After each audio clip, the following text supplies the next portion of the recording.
níbi tá a ti fẹ́ tà kan nínú ọ̀kadà mẹ́wàá tá a jí gbé lọ́wọ́ ti tẹ̀ wá.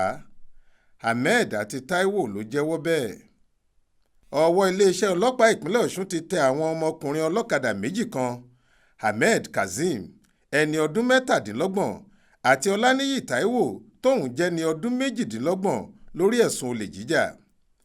Ọ̀kadà bàjáàjì mẹ́wàá tí kò ní nọ́mbà ni wọ́n gbà lọ́wọ́ àwọn afurasí méjèèjì yìí gẹ́gẹ́ bí kọmíṣánná fún iléeṣẹ́ ọlọ́pàá ìpínlẹ̀ Ọ̀ṣun Fálẹ́yẹ Ọlálẹ́yẹ ṣe sọ. Fálẹ́yẹ ṣàlàyé pé ọwọ́ ẹ̀ka iléeṣẹ́ ọlọ́pàá tó ń gbógun ti àwọn ọmọ ẹgbẹ́ òkùnkùn anti-cultism team ló tẹ àwọn afurasí yìí lọ́jọ́ 21 oṣù kẹwàá ọdún yìí lágbègbè service nílùú Òṣogbo ìpínlẹ̀ Ọ̀ṣun. Ó ní lásìkò tí wọ́n fẹ́ ta ọ̀kan lára àwọn ọ̀kadà tí wọ́n jí gbé ọ̀hún ni àṣírí wọn tú tí àwọn ará àdúgbò sì ta àwọn ọlọ́pàá lólobó. Lásìkò ìwádìí àwọn afurasí náà jẹ́wọ́.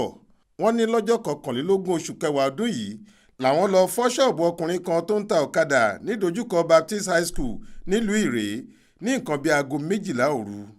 Àwọn afurasí náà máwọn ọlọ́pàá lọ sílé àkọ́kù kan tó wà lójú ọ̀nà Ìrè sí Ibà.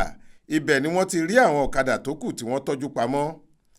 Nígbà tí ọ̀kan lára wọn, Kazeem, ń bá Aláròyé sọ̀rọ̀, ó ní iṣẹ́ ọ̀kadà lòun àti Taiwo ń ṣe, ṣùgbọ́n torí pé nǹkan kò lọ déédé làwọn ṣe rò pé káwọn kúkú máa jalè. Onígbà àkọ́kọ́ sì lèyí táwọn yóò ṣerú ẹ̀.